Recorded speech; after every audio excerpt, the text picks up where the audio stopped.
now. So I go back to the conversation at the end of the game Sunday. You love coming into other people's barns. And then I asked you about that earlier tonight. You said, I'm not sure how my team feels about that yet. How did you feel about the way your team handled their first trip into somebody else's place? Hey, it's hard to win. I told the team after the game, people take it for granted.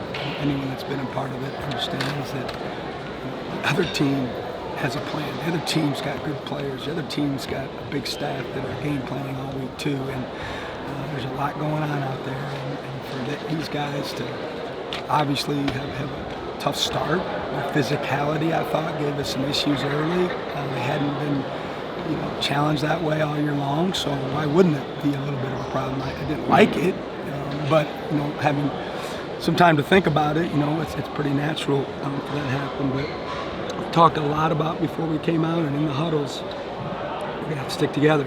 On the road, there's going to be problems, there's going to be adversity, and they did. And I'm super, super proud of them, and hopefully that's going to be a big win for us as the season unfolds. Coach, what was the difference in your shooting in the second half as opposed to the shooting in the first half, where you got off to a terrible start, didn't shoot it very well, shot it really well in the second half? What was the difference? You just gave me a softball. I'm sure I don't know if you're always honest on the radio or not, because if I was you and had the experience that you have, I would be cringing about some of our shot selections in the first 10, 12 minutes. I didn't want to say that. But I would have if I had your job. At least I didn't. But it's easy to say that right now. But we talked about it a lot in our huddles. Like, what are we doing? We can't win if we're all doing our own thing, and I hadn't got one off in a while, and then someone does it, and then it becomes my turn. And that was the most disappointing thing that we had going. Like, we had no chance to win this game if you guys don't work offense together and play together. And this team hasn't been that way. Like, it just, I don't know how it happened. I really don't. But I'm glad they corrected it, and that's the biggest difference of why we played better in the second half offensively, is they just played with each other and shared the ball and, got practice into the game, and that'll be a great film session for us to learn to go from.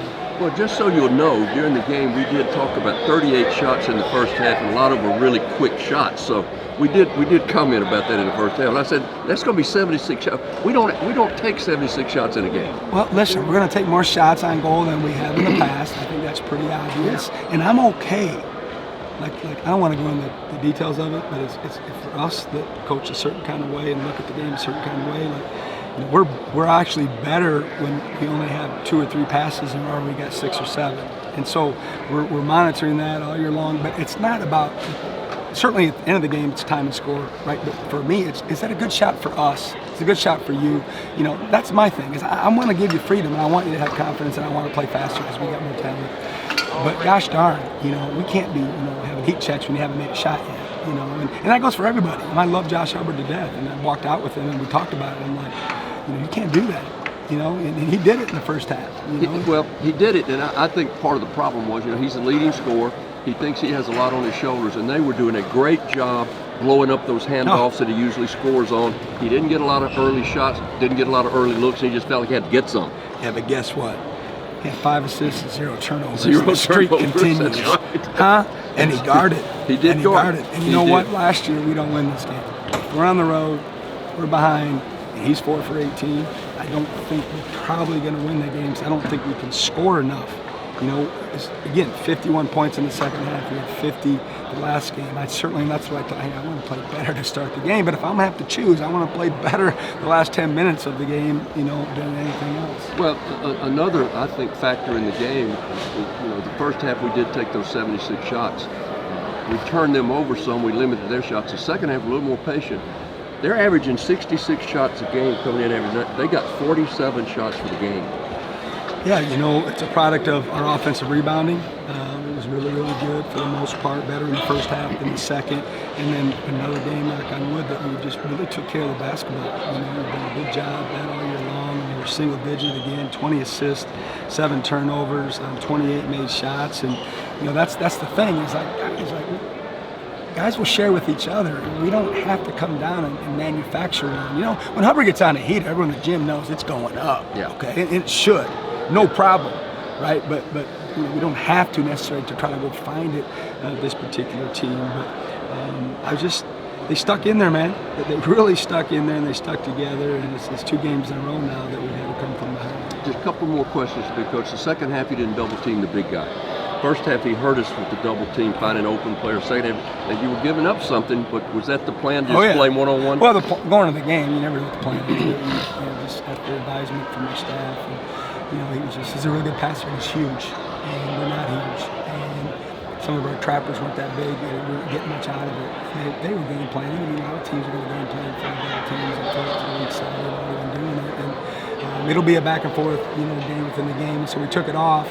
And then what we started doing is whoever's guarding 0, we ran off him. We changed it up there late and kind of got surprised, and we got him with 1. And then we actually played a couple, two possessions of zone down the stretch as well, and we haven't done that all year long. The last thing for me, when Cam Matthews, you go small, Cam Matthews playing your 5 spot, he's going to be matched up against a big guy. Is that the plan, to get Cam one-on-one with him and drive the ball? Oh, it was a set. Yeah. I got to give Scott Padgett. It's not something that we had practiced. It was a set that I gave him the board, and he was talking to me in my ear. I'm like, just show him. And we spread them out with the shooters and ran a little ghost screen with Hub because they don't like to switch with him. And that's what happened. And Riley cut behind the play and dunked the ball, and it did really, really well. So kudos to Coach Padgett for thinking on his feet and figuring out what we needed to do to seal the game. 2 games in a row, Cam Matthews has impacted things late in different ways. It was free throw shooting against Utah last Sunday. He had 8 assists. That's a career high for him in the game tonight. And down the stretch, it seemed like he was the facilitator that was finding the right people to either get you buckets or get you to the free throw line.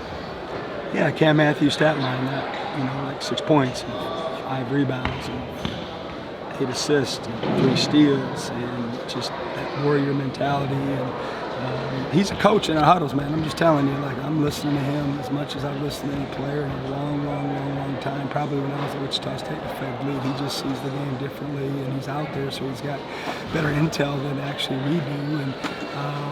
And I just love having him on our team.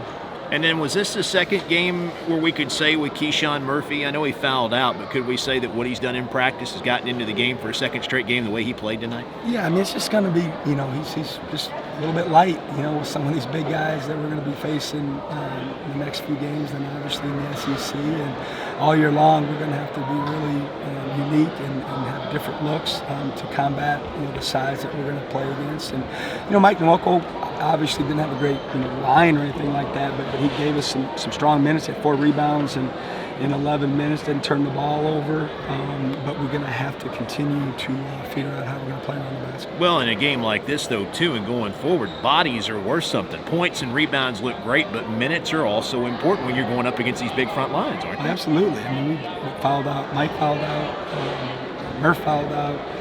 Melendez was in foul trouble, and we found a way to survive. We can't get off there without you mentioning Melendez in the first half and Riley Kugel in the game. The contributions they made, they were great tonight. I mean, Melendez hit a big 3 when we really needed it. He was defending, he was rebounding, he was staying organized. We ran a set for him late. We ran a little Ival screen, and he got to the rim, and the dude just came out of nowhere. And I'm like, it was my call, and I'm like, whoops, that one didn't work. But we got to where I just didn't think he'd be able to block it like that. And then Kugel, 2 games in a row. 2 games in a row. He's a little under the weather today. We're a little nervous that way, but he got to the gym, got warm up, and felt better. And obviously, I thought he had a nice game. It was on us. He missed those free throws. We were trying to get him out. He'd been there a long time. He got fouled, had the 3 shots. Congratulations. Like you say, teams come a long way in a year, because this one a year ago, you don't know. But to walk out of here 1-0 on the road, great feeling, isn't it? We're gonna enjoy this one. We celebrated in the locker room, and we had Dwayne Wade back there. He was at the game, so we let him address the team. Him and his mom were in there, and the guys got pictures. So I'm not sure if they're more excited about the win than being able to chance to hang out with D-Wade. But it doesn't matter. It was a bonus. It was a bonus. It's gonna be a fun ride home, guys. Thank you. Hail State.